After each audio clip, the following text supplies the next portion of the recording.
Oke, bismillah. Assalamualaikum warahmatullahi wabarakatuh.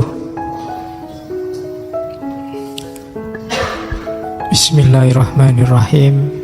Alhamdulillah wa syukrulillah wa la hawla wa la quwata illa billah. Allahumma sholli wa sallim wa barik ala habibina wa syafi'ina sayyidina wa maulana Muhammadin wa ala alihi wa ashabihi wa ala manittaba'al huda ila yaumil qiyamah, amma ba'du. Alhamdulillah, akhirnya kita bisa mulai lagi ngajinya. Kita mulai saja ngaji filsafat kita. Bismillah, kita mulai untuk mengaji kebencian. Oke, kita mulai ya. Bismillahirrahmanirrahim. Mari kita membenci. Temanya kebencian. Terus, biasanya yang memicu kebencian itu adalah automatic thought. Automatic thought itu respon nalar yang otomatis. Jadi, kenapa automatic thought? Karena orang yang bisa berpikir dalam, melakukan refleksi panjang, muhasabah, tafakur, itu biasanya susah membenci. Karena dia akan ketemu banyak sekali variabel yang jadi alasan untuk tidak harus membenci orang. Tapi biasanya otomatis. Begitu lihat orang pakai tato langsung preman ini, harus dijauhi. Itu otomatis. Begitu lihat orang punya jenggot, hati-hati, jangan-jangan di tasnya ada. Itu automatic thought. Begitu lihat orang pakai cadar, kamu sudah ilfil duluan. Pakai cadar ini, hati-hati urusannya, kan gitu. Itu automatic thought. Cara berpikir kita, cara kita menginterpretasi realitas sesuai dengan kepercayaan, prakonsepsi, asumsi-asumsi yang sudah kita hidupkan setiap hari di kepala kita. Kita tidak berpikir mendalam. Kita nggak membayangkan begitu lihat jenggot terus kita anggap radikal. Kita nggak nyampe kalau dipikir dalam, kan iya ya. Siapa sih yang bilang jenggot itu cirinya radikal misalnya? Wong yo filosof yo banyak yang jenggoten. Karl Marx aja jenggotnya panjang itu. Dan dia kan nggak mungkin radikal, nggak mungkin masuk Karl Marx salafi, kan enggak. Jadi, lo itu kan kalau mikir panjang kan nanti ke situ. Kok aku marah-marah sama orang pakai tato? Lah, tato itu kalau macam-macam, ada yang cuma untuk gaya, cuma ditempel aja, nanti di rumah ya dihapus pakai tangan aja hilang. Mungkin dia cuma pakai gaya waktu keluar itu aja. Ada yang nyenir macam-macam, tapi kita tiba-tiba marah terus nganggepnya preman. Automatic thought. Ada orang mepet-mepet di kereta apa di bis, mesti jangan-jangan copet ini, kan? Kamu pikiranmu mesti ke situ. Jadi ini yang tadi saya bilang, ketidaksukaan lahir dari automatic thought, dan itu terus kita pelihara. Dari situ lahir kebencian. Oke. Terus, jadi sumbernya cara kita menangkap realitas, menginterpretasi realitas yang didasarkan kepercayaan, keyakinan, prakonsepsi kita yang sudah hidup di kepala. Begitu sholat, imamnya kok ora kunut, mesti Muhammadiyah. Kamu kan gitu. Padahal ya kadang-kadang NU juga nggak kunut, ya ben cepet, kadang ya lali. Tapi kan begitu lihat tidak kunut, kamu Muhammadiyah mesti. Atau sebaliknya, begitu lihat yang kunut, mesti NU. Padahal kunut kan ya macam-macam. Ada kunut nazilah, mungkin doa apalah, kan macam-macam. Tapi terus kita klaim, pikiran kita itu susah menerima kebetulan, susah menerima orang keliru. Pokoknya yang benar ini kalau gitu mesti salah. Cirinya yang bagus-bagus ini, kalau ciri yang gini-gini mesti salah. Itu automatic thought. Ini yang nyetir kita sebenarnya. Makanya dalam Al-Quran, dalam filsafat, orang sering berpikirnya yang mendalam, berpikir yang radikal, sistematis. Itu gunanya filsafat, biar kita tidak disetir oleh automatic thought. Jadi kesan-kesan pertama, pemahaman-pemahaman awal yang tidak mendalam. Karena dari situ nanti banyak lahir kebencian-kebencian. Terus kita lihat sekarang lebih detail lagi. Automatic thought itu kayak gimana sih Pak? Yang sering melahirkan kebencian. Catatan saya ada paling tidak 6 gaya mikir yang sering melahirkan kebencian. Yang pertama, overgeneralisasi. Melihat sebagian kecil disimpulkan untuk sebagian besar atau untuk semuanya. Melihat misalnya orang sarungan itu cenderung malas. Terus kenapa? Temanku itu loh yang sarungan tiap hari kelesetan nonton TV karena dia sarungan. Terus digeneralkan semua orang sarungan itu ndak aktif, mesti malas. Itu overgeneralisasi. Bule itu baunya ndak enak. Itu mungkin kamu kebetulan jajar sama bule yang ndak mandi seminggu. Terus kamu generalisir, ndak usah punya pacar bule, baunya ndak enak. Overgeneralisasi. Santri itu deso-deso.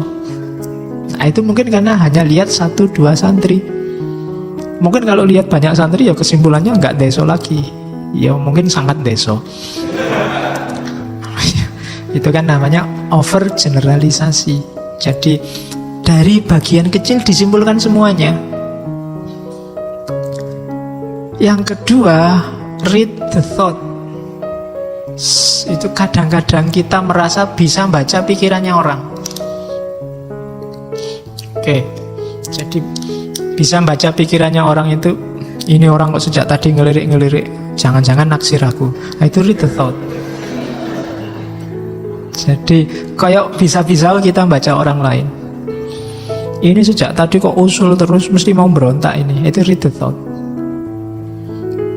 Jadi kita ndak bisa membaca apa yang ada di pikirannya orang hanya dari sedikit manifestasi fisiknya. Tapi kita merasa bisa. Ini ada sejak tadi saya ngaji kok dem-dem terus. Jangan-jangan dia ndak cocok ya. Padahal mungkin memang flu. Tapi kita membacanya seolah-olah kita bisa baca pikirannya orang lain. Itu loh. Ini ada orang pakai tato, kemudian keliwar-keliwar di depanku. Ini mesti dia ngincer aku ini. Itu read the thought. Sering melahirkan kebencian. Kayak kita ngerti-ngerti yang ada di pikirannya. Ini mesti orang ini ingin menghancurkan Indonesia. Oh mesti orang ini ingin selalu. Itu read the thought. Apa iya kita bisa? Yang ketiga, ada emotional reasoning. Emotional reasoning itu apa? Nalar emosi. Nalar emosi itu emosi yang diekspresikan dianggap mewakili realitas. Tak kasih contoh. Misalnya minum.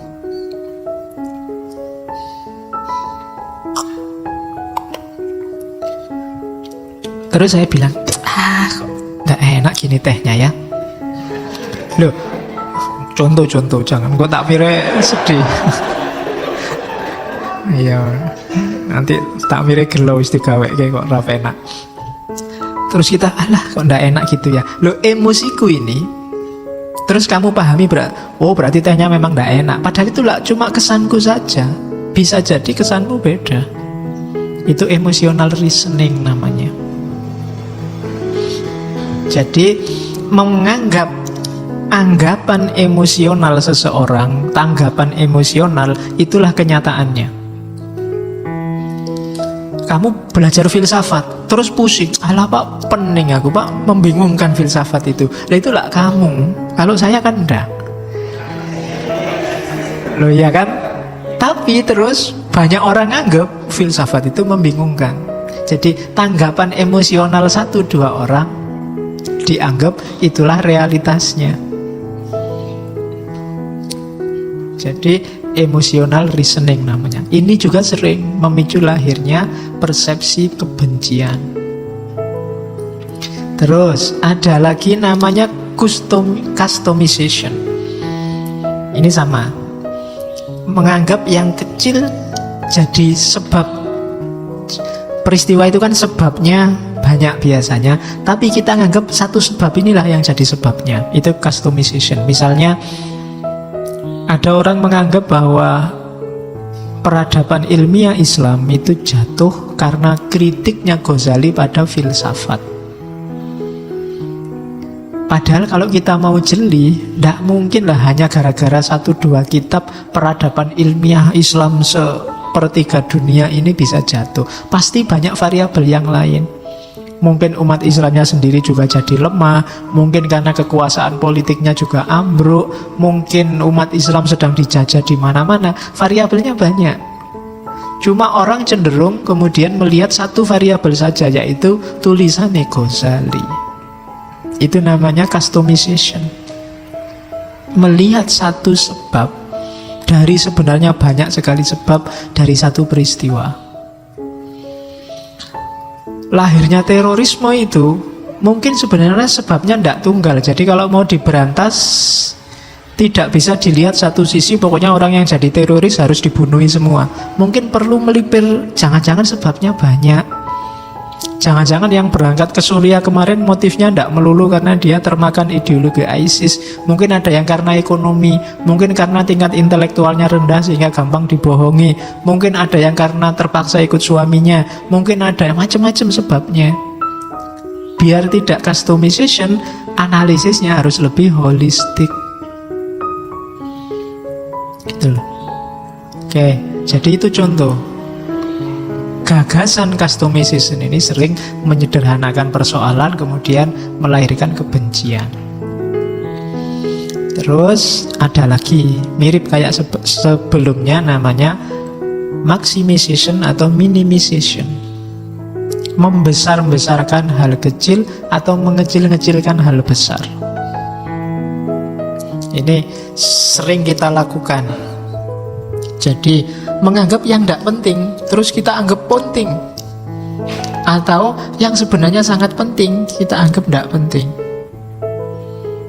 Apa sih pentingnya kostum, pentingnya baju misalnya? Kok kemarin ada viral gegeran tentang mana lebih utama, batik atau jubah? Terus kita tawuran berhari-hari itu kan gara-gara bahas batik atau jubah. Itu mungkin maximization. Atau jangan-jangan kita sering juga minimization. Ini penting loh, tapi terus bagi kita tidak penting makanya terus tidak viral.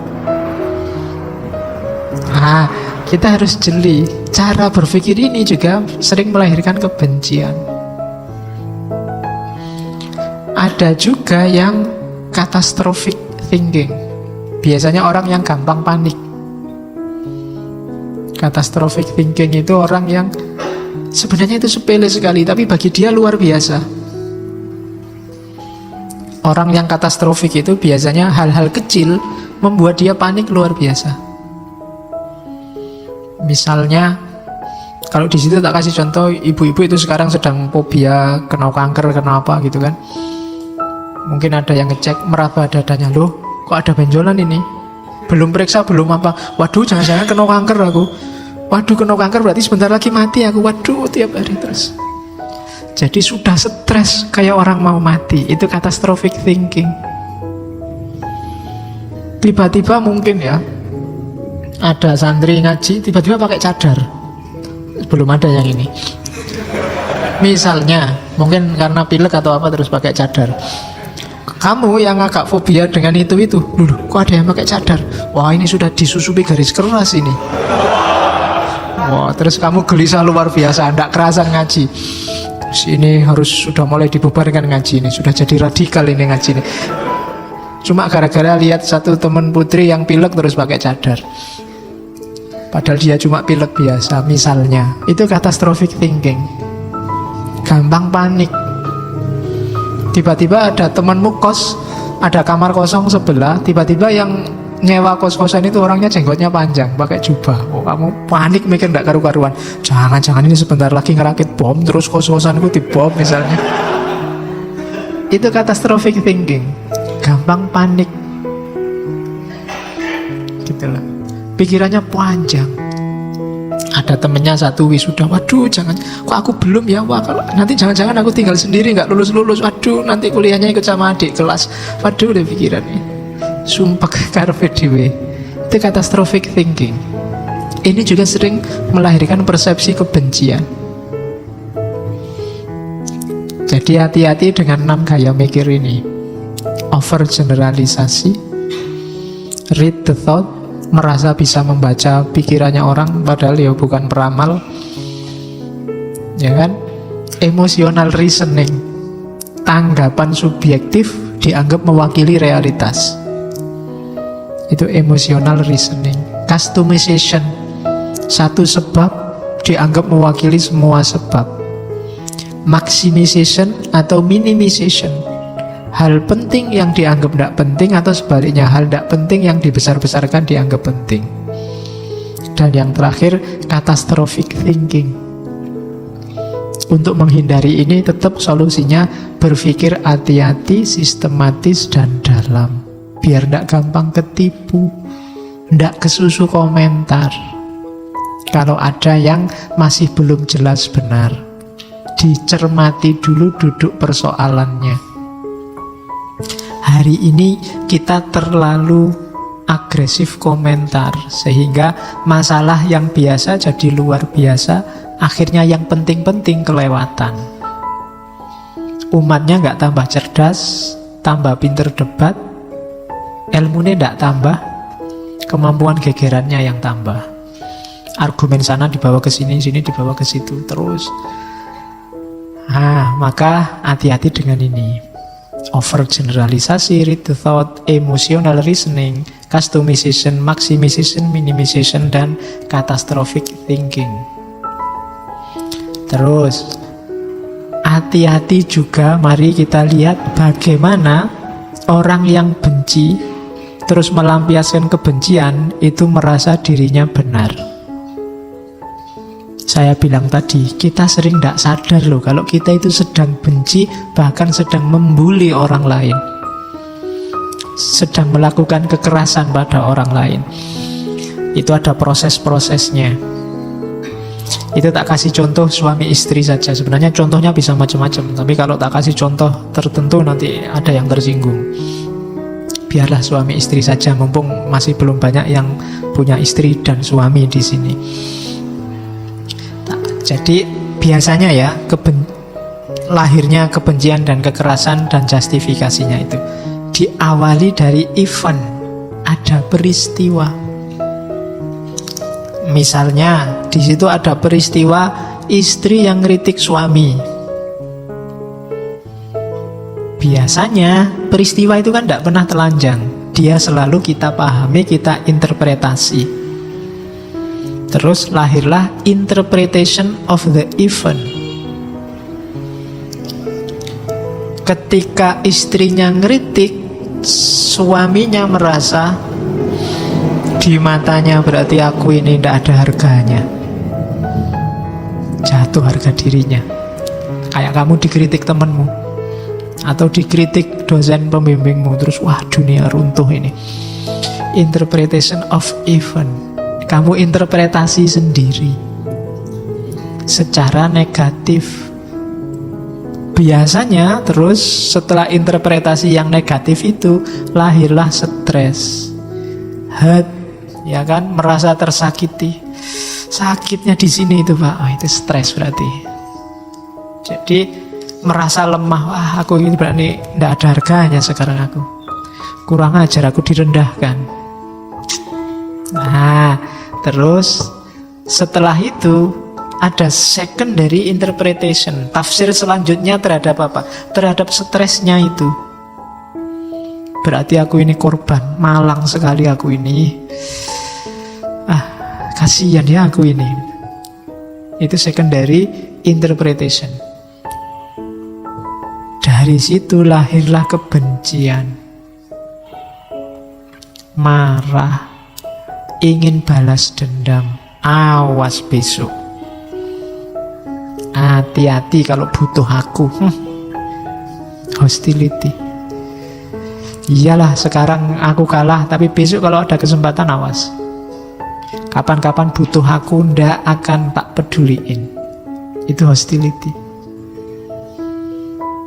Setelah itu Itu kan tadi sudah pengen balas dendam kan, itu artinya dia tahu loh kalau membenci dan balas dendam itu jelek. Tapi apa? Give himself permission. Oh, tapi iya sih, benci dan balas dendam itu jelek, tapi ini sudah wajar. Wong dia sih yang tidak sopan, dia sih yang kurang ajar. Boleh sekarang aku balas dendam, hakku sekarang balas dendam. Mata balas mata, hidung balas hidung. Give himself permission. Baru lahir action. Ya karena laki-laki ya istrinya terus dipukuli. Itu action, kekerasan. Dari kebencian lahir kekerasan. Kamu dikritik temenmu, terus marah, akhirnya action. Barangnya kamu sembunyikan, laptopnya kamu rusak, dan seterusnya. Itu action. Dan menurut kamu salah dewe, saya disinggung kayak gitu, saya disakiti sampai segitunya, ya rasake. Awas nanti pacarmu tak rebut misalnya. Contohnya ngono. Sah no. Kenapa sah? Kamu menyakiti aku terus sih. Nah itu give himself permission. Nah dia maki-maki kiaiku ya tak bales no. Kiainya tak maki-maki, ndak dosa no aku. Kan dia duluan maki-maki kiai. Nah itu give himself permission. Seolah-olah kalau orang lain melakukan salah, boleh juga aku melakukan salah. Dan dia bikin fitnah terus ya. Kalau tak biarin, jatuh kita. Ayo kita bikin fitnah juga, biar sana juga jatuh. Imbang sudah pertarungannya. Nah itu legitimasi kebencian. Dia maki-maki duluan ya Pak. Kalau kita nggak maki-maki, nanti skornya nggak imbang. Biar skornya imbang, saya maki-maki juga. Kan gitu. Kan ada kan hadis yang bilang ada orang yang maki-maki bapaknya sendiri. Terus sahabat bilang, apa ada Rasul orang maki-maki bapaknya sendiri? Ada. Kamu maki-maki bapaknya orang lain sehingga dia marah dan tersinggung, terus orang lain maki-maki bapakmu. Itu sama dengan kamu sebenarnya sedang memaki-maki bapakmu sendiri. Hari ini kita banyak begitu. Dan kita merasa benar. Itu dilegitimasi kebencian. Karena lah dia duluan ya Pak. Dan di sana begitu dibalas, bikin lagi yang lebih dahsyat lagi. Kita juga, kalau gitu saya bikin lagi. Emangnya kalau cuma nipu aja siapa? Kita juga bisa. Hari ini kita berbalas kebohongan. Dalilnya bohong pada orang yang bohong itu sah. Ya kan? Kan ada kan yang bilang begitu. Jadi give himself permission. Biasanya pakai ada gium sombong pada orang yang sombong, itu sedekah. Cuma kita makainya di konteks yang tidak pas, sehingga akhirnya yang terjadi ya memang kita benar-benar jadi orang sombong. Oke, jadi coba dicermati ya, mana perilaku kita yang ikut alur ini. Jadi kita melegalkan kebencian kita, melegalkan kekerasan, bulian yang kita lakukan dengan alasan itu sah. Karena yang memulai bukan saya, dia duluan. Kita kan punya harga diri, kita kan punya status, masa dia lecehkan begitu saja? Nah, itu legitimasi kebencian. Oke, terus nah, yang tadi proses-proses mentalnya. Oke, saya akhiri sekian dulu.